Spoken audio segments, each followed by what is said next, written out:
Welcome to the All About Us podcast, where we explore the stories that shape who we are and how we show up in the world. I'm your host, Carl Allen. Today's guest has traveled further than most of us can imagine, not just in miles, but in spirit, creativity, and purpose. Nathaniel Allenby, is an artist, author, photographer, entertainer, and Eagle Scout whose 6 year, 28,000-mile bicycle journey across 10 countries and 30 U.S. states inspired his award-winning book, The Cycle of Kindness. That journey also led to the founding of Cirque, San Diego's top-rated circus entertainment company known for weaving performance art with motivational storytelling. Nathaniel has appeared in the film and television industry, from Fight to Survive to Let's Make a Deal, The Gong Show, Paris in Love, Judge Judy, Crimson, and Anything But Frogs.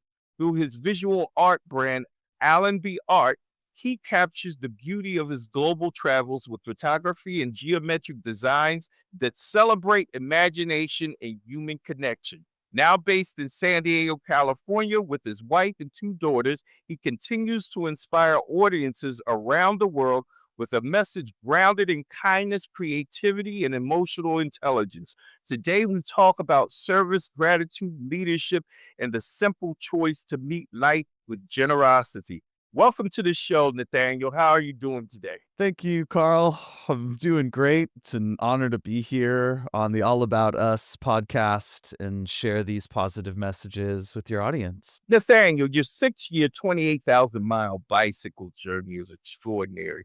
What first sparked the idea for you to take that type of journey? My best friend invited me. It was his idea. I got to give him credit.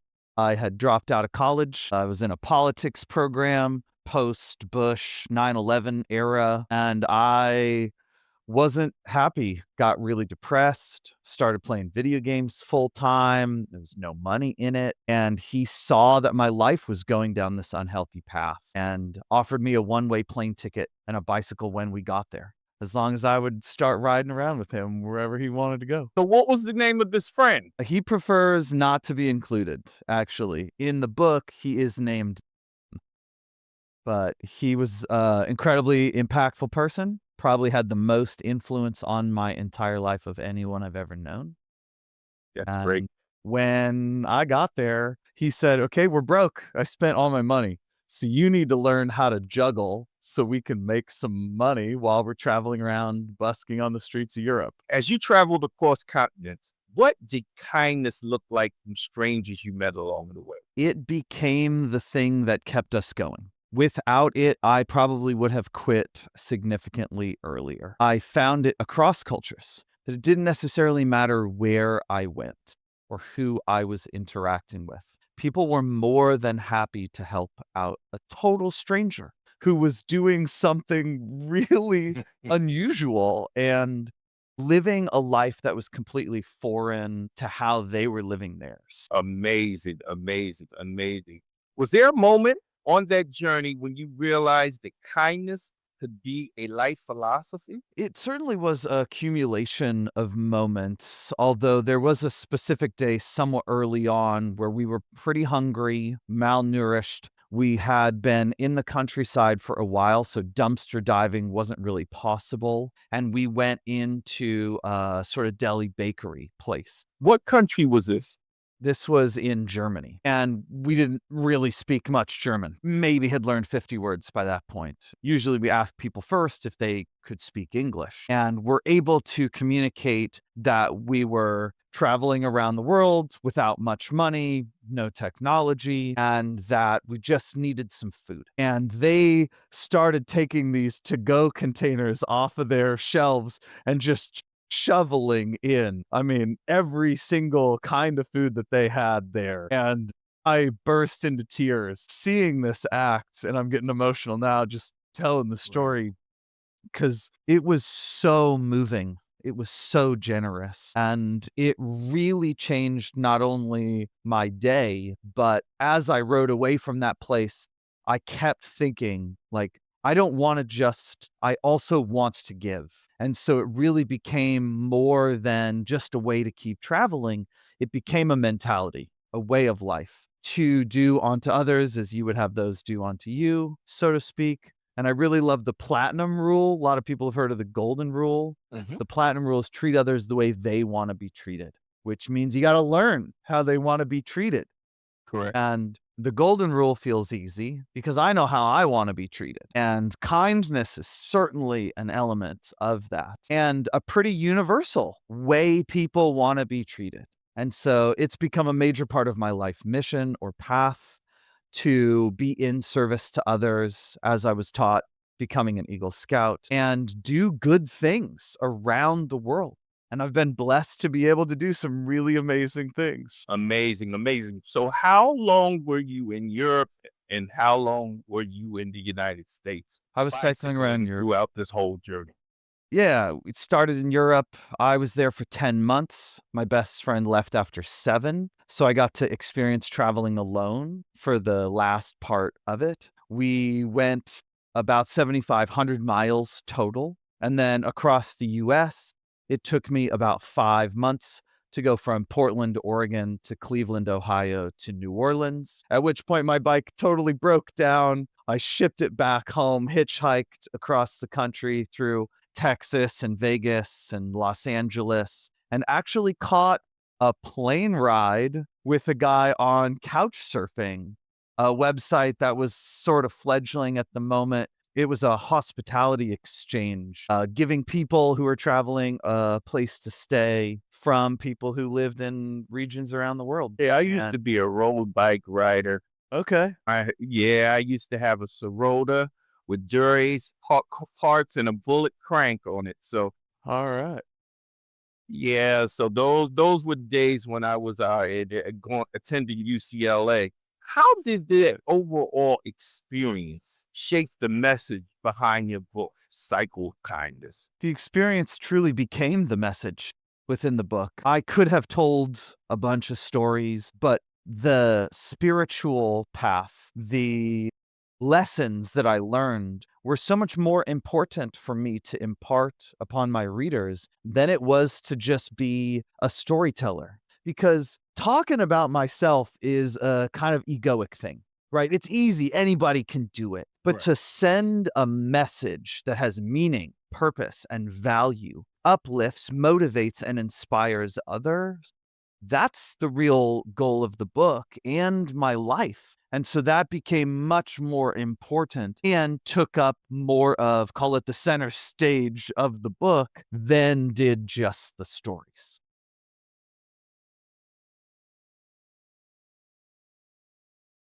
Cirque Quirk. And Alan, you got a little quiet there. I'm not sure why, but hopefully Okay. It's that sounds probably better. yep, yep. There you go. I probably got away from my mic. Yep, but yeah, it's okay. So I did get it right the first time. So Yep. Cirque Quirk, quirk. like Okay. Cirque du Soleil, and quirk, like Okay. we're all a Quirk. little quirky. Okay. So you built a unique bridge between service and entertainment through Cirque Corp.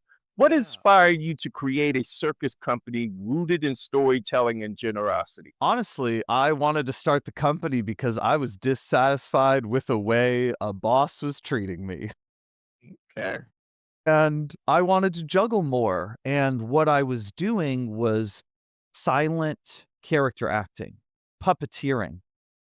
And while it was beautiful and really moving and a magical work of art, I wanted to create productions that reach to the hearts of people in a different kind of way. And I absolutely loved the opportunity to be a creative force that was limitless and didn't have someone else telling me what to do, how to act. And that source of creativity was the inspiration for starting my own company. And I've been really blessed to dive fully into my art form, be really well received by my clients, by audiences, and the reviews that I've received in return really show the level of connection that I've been able to create and the lives I've been able to change through the inspiration within them. And it's a joy.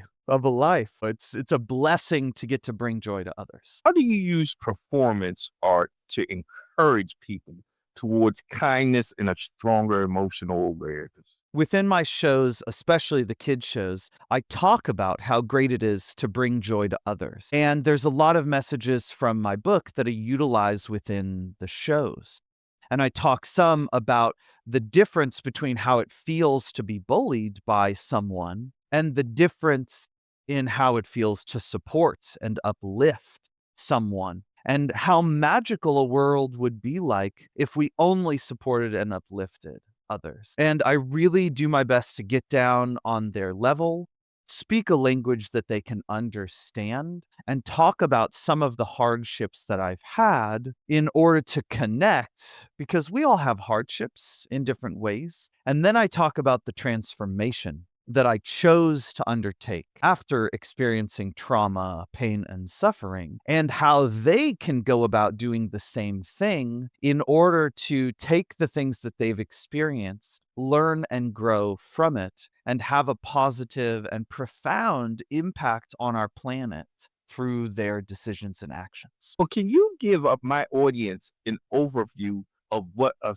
Cirque performance would be like? Sure. And every performance we do is different. I have a solo show that's 30 minutes long. I've performed a few hundred times at this point, but we tailor theatrical productions to corporate messages. So let's say, you know, Panda Express wanted to hire me to put on a show to create more teamwork. Then I would tailor, choreograph, and produce a stage show that would incorporate themes of communication, camaraderie, openness and honesty, trusting your teammates, as well as healthy workplace practices in order to be able to call it transmit these messages to the audience throughout a physical,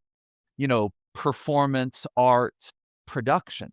Many of these are nonverbal, and most of them are including microphoned performers, speaking to the message that our corporate clients want us to get across. Can you describe a moment during a show when you felt the audience actually shift, when you knew you had connected with them on a deeper level? Yeah, somewhat early on in my career, I worked for a company that put on productions for orphaned children. And I had never done anything like this before. And I felt anxious. I wanted to do really well. And there was a part of them entering the room with a sort of timidity, trepidation, lack of confidence, not knowing what they were gonna expect, that really caused a shift in me. And at the very beginning of my performance, I did more clowning than normal. I kind of made a fool of myself, fell flat on my face, got everybody laughing, and then spoke to that ability to connect and told them that was like how I started juggling. I was terrible. I was no good. I lacked confidence. I didn't know what I was doing. I didn't know if it would ever be something I would be good at. And then I showed them how good I got. And by the end of the show, they were clapping and cheering. Several of them came up to me afterwards and gave me a hug.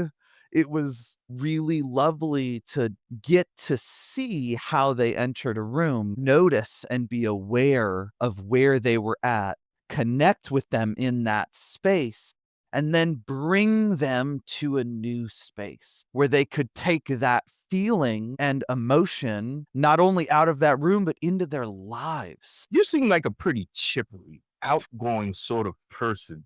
What roles does playfulness have in a creating genuine community? I appreciate that reflection. I have become more introverted over the years when I'm not performing. I like my alone time. But in terms of what creativity takes the form of in performances, and life. I remember when I was a kid and I would play imagination games where we would make pretend we were something. And I often see those going away in children today with the exposure to screens, the propensity for an adult to put a child on a device when they need them to be distracted is becoming greater and greater than ever. As adults are having more required of us, the level of productivity continuing to skyrocket, and demands for a dual income earner family accordingly.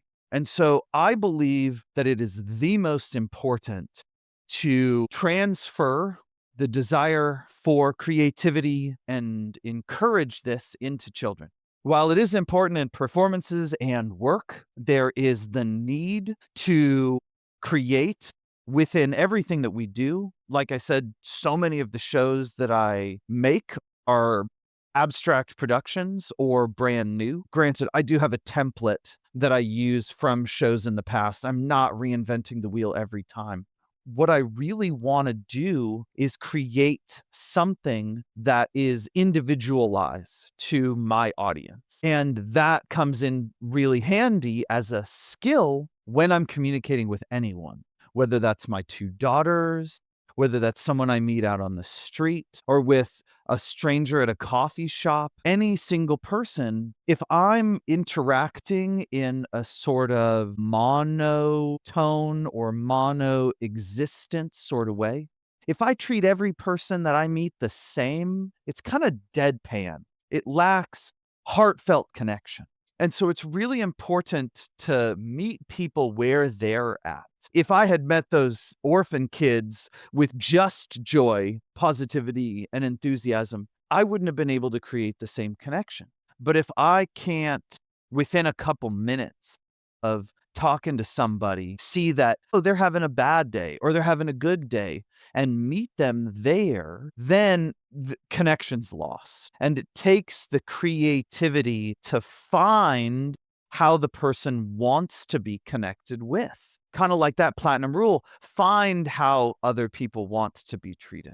And so if we're mindful and aware in the present moment of what someone else needs, what someone else is looking for, where their comfort zone is, or even what they like to talk about, and be creative in your manner of finding that things, then again, connection is lost. And we lose out on an opportunity to make an impact on someone. You often speak about emotional intelligence. When did you first recognize the importance of that in your life? Man, that's a good one. I got ridiculed a lot as a kid for having no common sense by my older brother. I often felt disconnected from other people. I did get bullied a lot.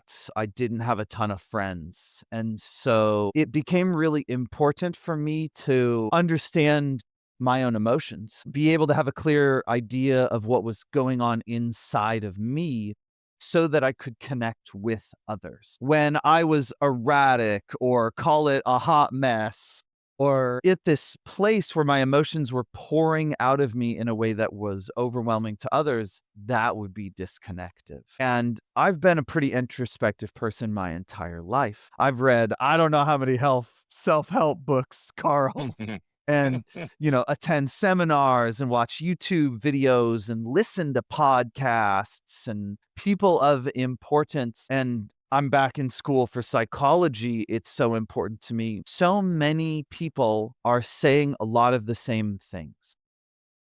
The generation above me, commonly called the boomers, were often told kids are to be seen and not heard. And men were told to show any kind of emotion is vulnerability. And women were often told to suffer in silence or to repress their emotions. And now we're seeing on a physiological level the negative consequences of those things. Gabor Mate talks greatly about this in his presentations, how women are more likely to die younger and 4 times more likely to receive a lot of different nervous or psychological disorders, illnesses, diseases, what have you, if we're not expressing our emotions. And so I attended a leadership and emotional intelligence training last year called Next Level Trainings, and it rocked my world in the best possible way and changed my life. It helped me publish my book. I don't know how long it would have taken without it. And it helped me connect with my wife, my kids, my friends in new ways. And it really propelled me to want to have a greater impact on the world than I was previously having. It introduced me to people who are far more emotionally intelligent than I was and still am. And it was humbling. It was amazing to go through. No spoilers. I highly recommend it to every single person. But wow, the emotional intelligence field is growing to the point where we now have this term emotional quotient, just like we have intelligence quotient. And employers are looking for this as a skill set, just like they are intelligence or the ability to utilize a computer or specific programs on that computer, because it is just as important for maintaining a healthy team and workplace, as are all of those other things. How do you practice emotional awareness while juggling creative projects, business leadership, and family life? Oh man, I am a time efficiency oriented human being. I try to work hard and fast so that I can play hard and fast with my kids. I recognize that my sleep has dwindled in the last couple of years. I really often am staying up late doing homework or work because when my kids are around, I try to prioritize them. What And leadership qualities have served you best as an artist and entrepreneur? yeah, time management is certainly one of them. Financial management, another. Prioritization is truly key. Knowing what's the most important thing to do. And organization on a systemic level is massively important. What I learned from one specific coach was that if she spent an hour a week going over her schedule and planning out her time, that saved her 10 hours of time over the course of the week in lost productivity, not knowing what to do next, not knowing what task needed to be prioritized, not knowing when a meeting was going to happen, and all of that kind of logistical organization. And so that leadership skill of planning ahead is one of the most important things, especially when it comes to managing a project. If you don't have an idea of how long the things are going to take within the steps along the way, you're going to get to crunch time before that deadline. How do you teach leadership skills to your performers and creative collaborators? Yeah, teaching leadership skills is a tough one. I do have some of the things that I would like them to know kind of built into my shows. So when we're performing together, they get to learn that way. I also do my best to lead by example by providing really high quality communication with both my clients and my performers, leading up to events, giving them as much information as possible so that there is no miscommunication. I also treat them how they want to be treated and check in with people, make sure they're doing okay or see how they're doing. Attempt to throw community based events. Finally, I had a big company party 2 years ago where I got to thank, reward, give out awards and gifts to a variety of my performers. And there are also a variety of YouTube videos and channels that I send people. I do tell them about next level trainings and encourage them to attend if this is something that they want to do or is in their wheelhouse and they can afford. And it's really important to just connect on a raw, emotional, authentic, vulnerable level. Now, gratitude seems to be a major theme in your work. What does gratitude look like in your everyday life? Well, I have a gratitude practice. I meditate every day. It's like praying to God, but a little different. And I have a mantra that I say to myself every morning that reminds me to have gratitude for things. I have studied specific elements of gratitude practices that are often found within, called it Eastern mysticism or Eastern religions. And so the daily habitual reminders are my number one thing. The second most important thing is to interrupt what we call negative sentiment override. It's when our feelings are habituating negativity. It's when we can't stop getting out of that loop of upset at this, frustrated by that, disappointed by this thing, bitter at that thing, angry at that person. And it's so important to be able to interrupt. Now, this mantra and Eastern philosophy sort of thing, do you feel like you lean more towards Hinduism or more towards Buddhism? Neither, actually. Neither. I was raised Roman Catholic. I've studied Judaism, Sufism, Hinduism, Buddhism. There's a really amazing book called the Nag Hammadi out there. I mean, I don't know if people have ever heard of like the Dead Sea Scrolls, Correct. Gnosticism. And Gnosticism, I would say, is probably the most precise to what I would say my individual beliefs are. Okay. Because each one of us has the blessing to be able to have an independent relationship with our creator without needing any kind of intermediary. There are so many different paths that all say the same thing, Thing, correct. that are all given the same messages, just in different ways. Okay. They're all useful. They're all They are. valuable. They are. How do your affirmations and empowering self-talk shape the way you lead and create? It's the foundation for my life. It's the daily reminder of who I am and what I stand for. When things are tough or when I'm having those negative thoughts, it's what I choose to return to right the ship or set me back on my path. When things are really bad, it's my place of solace or refuge. It's where I go to recover and rejuvenate myself. Without it, I would probably feel lost. Okay, during your challenging season, how do you hold on to gratitude without ignoring your difficult emotion? Well, all emotions are always welcome, Carl. That's like the psychologist's creed. All emotions are always welcome. And valid. Yeah, and valid. And they're not always giving us things that are useful or healthy in a moment. And so those are the things I try to remember. I try to laugh about the things that are painful and difficult. I see that. I try to remember this too shall pass. You know, even the worst storm is going away. When things get difficult, you laugh. When things get difficult, I sleep. Yeah, I also try to take naps to emotionally regulate. That's like a real solid skill or, tactic. Just like, hey, quick 20-minute power nap. I feel totally different afterwards. Other And a things lot of that I people do, don't realize that. yeah. Other things that I do are pause whatever I'm doing, go outside, especially when there's sunshine, try to get a dose of vitamin D. Sometimes I'll actually force myself to laugh, and sometimes I will quit working or doing schoolwork, sit down and be with my children and just like look into their eyes and be like, are they impacted by any of the stuff that I'm going through? Am I transferring my storm onto them? Because if so, I need to check myself real fast. It's my job to keep my things from negatively impacting my kids. Whenever I Because if feel I'm down, I don't have enough energy, I'll set my stopwatch and guess what I do for 30 seconds? What do you do? I just hum.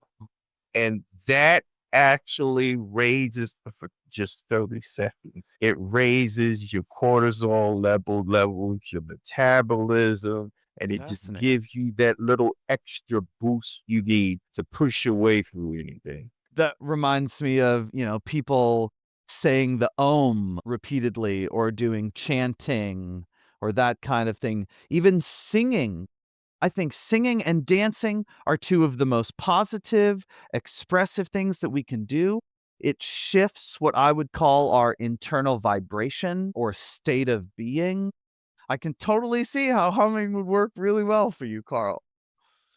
What are a few perspectives that have helped you stay grounded during big transition in your career or personal life? That life is a gift. It's a classroom for learning. It's not a place that we come to for condemnation and judgment from our Creator. It's the place we come to learn so that we can be closer to our Creator. I also try to remember that I have love for myself, that no matter what else happens around me, that remains. And that I've been through worse things.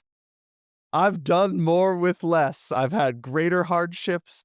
I've overcome greater difficulties, and that resilience that got me through those is stronger or present in me now. Through Allenby art, you share photography and geometric designs inspired by your travels. What draws you to this style of expression? I love our natural world. I really enjoy photography. There's something about capturing serene, unspoilt beauty that is absolutely fantastic. I also feel really blessed to get to see the world. I've traveled to 5 continents, about 20 countries, and hiked to really remote areas that some people aren't even physically capable of getting to. And so I want to share this beautiful scenery with those who are less fortunate than I and less capable of seeing it. And about 7 years ago, I got to this place where I thought to myself, I suck at drawing. I'm not good at it. And I reflected upon that internal belief and said, I want to change that belief. How do I go about doing that? Well, when I learned how to juggle, I just practiced and I practiced and practiced and practiced until I saw improvement. And that gave me motivation to keep practicing. Now, that was a slow and steady uphill. I was terrible at juggling to begin with. And when I started drawing, similar, but not so slow to learn. And at about 20 pages of doodles and scribbles and making things, I finally created something that took me almost 30 hours for a single page of paper. I was like, wow, I really like this thing. And that became sort of the foundation of my style. And, whether people buy my art or not, I'm learning how to market. That's not something I'm great at yet. And I still get to share it. It's out there in the world. Long after I die, it'll still exist. How does visual art allow you to tell stories that words or performance can't capture? The way that the photography tells stories is through the viewer's perspective. And same kind of thing with artwork, truly. One of my favorite exercises is asking a room full of people to look at the same piece of artwork and to speak to what it means to them or what it brings out in them. And every single person's going to say something different. And so it's really artwork and photography, an invitation to encourage people to have their own experience, to feel their own emotions, and to exist in the present moment in their own unique, individualized ways. Is there a particular place with your travels that changed the way you see the world? Many, Carl, many. To pick just one, I had an absolutely sentimental experience in Paris, France, when my best buddy's now ex-girlfriend and I were traveling together. He had left. She had plane tickets to leave later, and we were at the Eiffel Tower, dusk, and the sun was setting, and the line to get on the elevator was huge. And we're like, we're going to miss the sunset if we try to stand in line for that elevator. So, with all of the gear that we were carrying on our body, we sprinted up the flights of stairs. And it was like the sun was setting just the same rate that we were climbing. So, as we got higher and higher, we could see that the sun was getting lower into the sky, but relatively, we could still see it over the buildings. And we got to the main floor viewing deck, and just as the lights of the city were coming on and the sun was setting in one direction, the nearly full moon was rising on the other side, and the lights, I didn't even know these existed, began to sparkle all over the Eiffel Tower. And it was this moment of just sheer bliss and ecstasy while being short of breath from sprinting upstairs. having someone else that I was deeply connected with to share that experience with felt like one of the greatest joys I'd ever experienced. And also like triumph, like winning a race that I didn't even know I was in, or giving somebody the gift that brings them to tears and lights them up. It was such a wonderful thing. What message about connection or humanity do you hope people feel when they look at your art? I actually quote Jim Carrey's speech to Maharishi University a lot. He talked about his father getting fired from a job that he hated, which put his family out of house and home, and they began living into their car. And he encouraged people to take a chance at doing what you love, because you can fail at doing what you don't love, so that you might as well take a chance doing what you love. And I hope that my artwork, my circus performances, my book, and whatever else I do for the rest of my life gives people that same message. Because when we live in a world of actualized people who are living their callings and sharing their gifts with the world, well, Carl, that's the world I want to live in. And I don't know about you, but I think that's the best version of the world that we can have. Okay, now, right now we're going into that part of the show called Flip, where you get to ask them free questions. All right. Well, I didn't have anything prepared. So the first question I have for you is, what has you feeling inspired to do something good for the world? I'm just seeing how the world has taken a turn since my childhood, my time at UCLA. UCLA was an inspiring experience for me because almost everything I've done, almost always been the only African American. And when I was at UCSD and I was actually a biophysics major. And I wanted to transfer to UCLA, and UCLA didn't have biophysics. So the closest thing to biophysics was biochemistry. The only difference between biochemistry and biophysics is you have 3 upper division physics classes. Anyways, when I enrolled in biochemistry and I went to see my department head, she looked at me and she said, "I'm not being judgmental." She said, "We haven't had an African American graduate in biochemistry in 10 years." I said, Wow. "Okay." I said, "Okay." And we were on the quarter system. A lot of people don't, quarter system is like 9 weeks. So you do your first 2 weeks in class, then you have an exam, another 2 weeks of classes, an exam, and then you have another 2 weeks and you're hitting finals. Well, we have pretty large classes at UCLA. I'm on 300 people in the auditorium. Instructors would just look over me. I have my hand up and they wouldn't answer. And then after the first exam, all 4 of my instructors actually called me to their office and they Aw. their whole thing was, and these were white. They said, "Carl, there's just so many students in the classes. We actually tried to focus on this."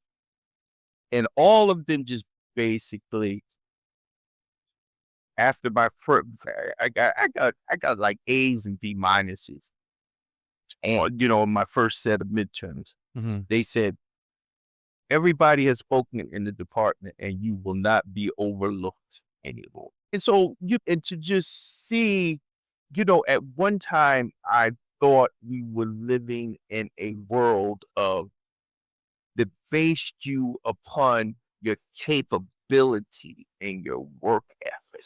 Mhm. And now I've seen a switch in the opposite direction over the 10 years. And so I just felt like, hey, you know what? I need to be able to go out here and do something and be able to make a change and kind of show everybody that we all are alike. And Yeah. you just can't judge people upon appearance or race or even first impression. Yeah.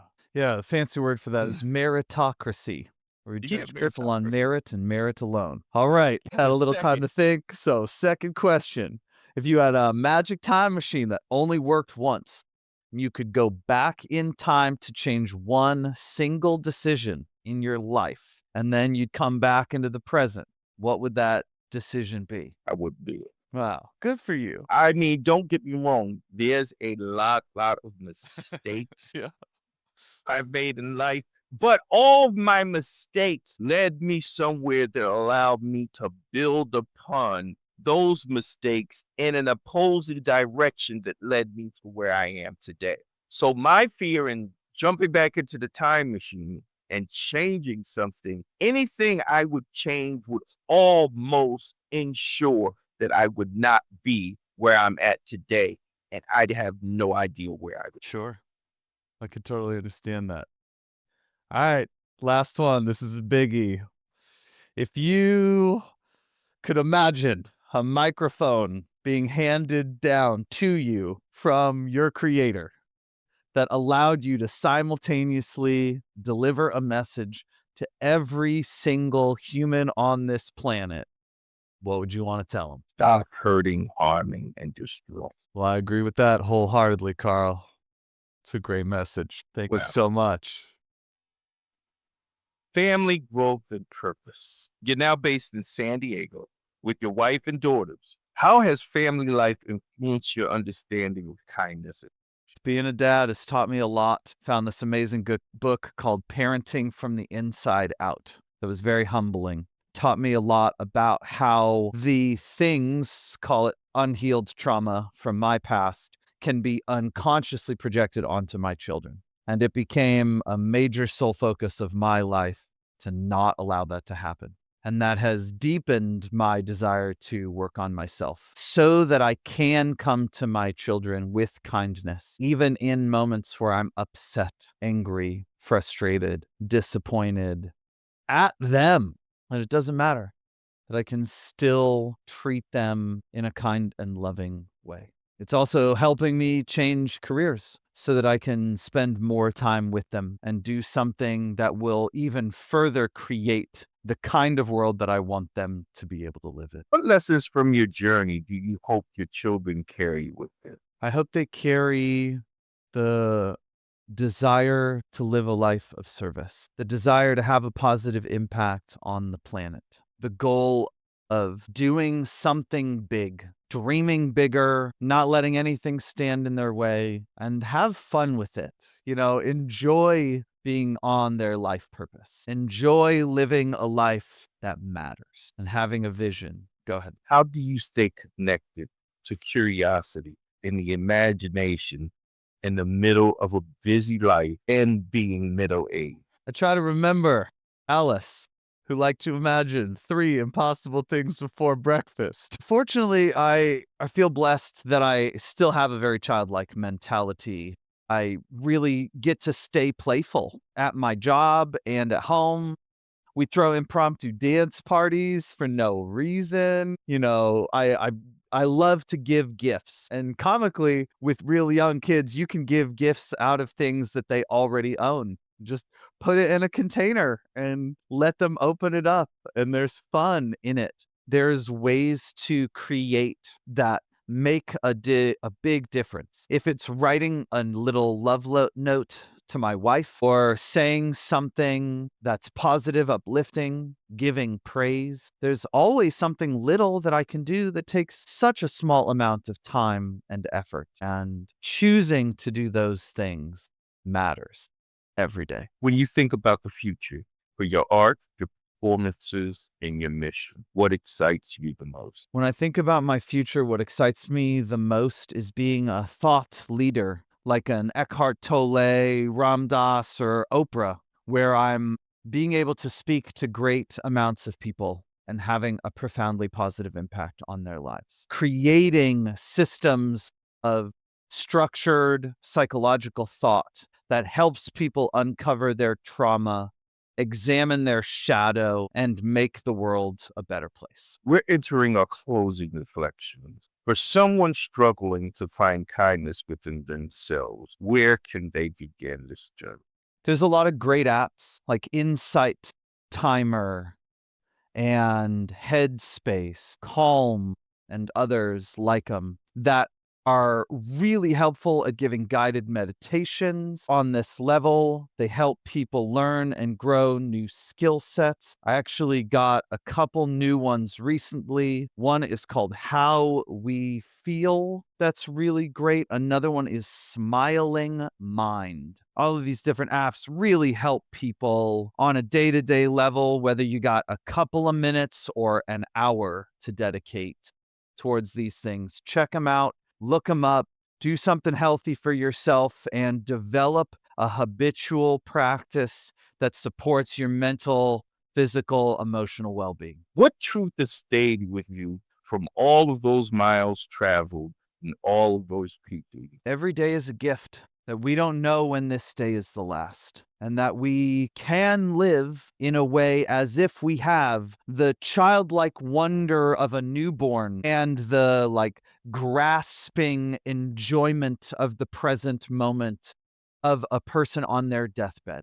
And if we can hold simultaneously those two perspectives together, we are truly enriched. We are truly in the present. And it is as if that is the key to slowing down time so that we can really enjoy every single moment that we are alive. And finally, what does being in service to the world mean to you now? What being in service to the world means to me now is having the most profound positive impact that I can, is scaling my message to the greatest impact that I can have.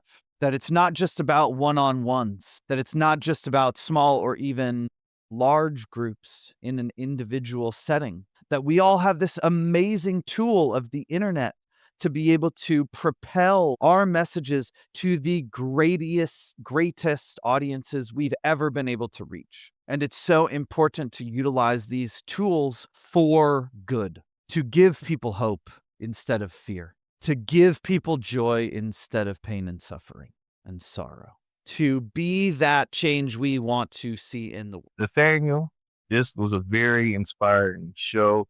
I'm going to have to listen to this a couple times because there's so many little bits and pieces that you put out there that I really think can affect a lot of change in people's lives. Thank you for sharing your story, your creativity, and your heart. You remind us that kindness is not a grand gesture. It's a daily choice, an attitude, and a way of living in connection with the world around us. For our listeners, you can explore Nathan's work, his book, his performance, and his art. Tell us where. Allenby Art is on Shopify. I'm also on major social media platforms for it, The Cycle of Kindness, and Cirque Quirk. You can go to www.thecycleofkindness.com or www.cirquequirk.com. You can search for me on Google. I have link trees as well that I can provide to go in the show notes and description so that people have direct access. You can buy The Cycle of Kindness anywhere good books are sold. And I am looking for a person who is a great coder to make an app to propel more kindness out in the world. So if anybody hears this, wants to be a part of creating something amazing, driving more kindness, incentivizing, encouraging, and motivating people, please reach out to me. It always helps to have great teammates who love our planet, love humanity, want to make a difference. So thank you so much for having me, Carl. It's an honor to be here. Say a lot of love to you. Yep. All of this information will be in our promos and the links will be in our show notes. This has been the All About Us podcast, where we celebrate the stories that connect us to purpose, imagination, and one another. I thank you, Nathaniel, for coming here. This truly has been a special experience for me today, and I know it's going to touch our listeners. Until next time, stay open, stay grateful, but stay kind. Have a great day.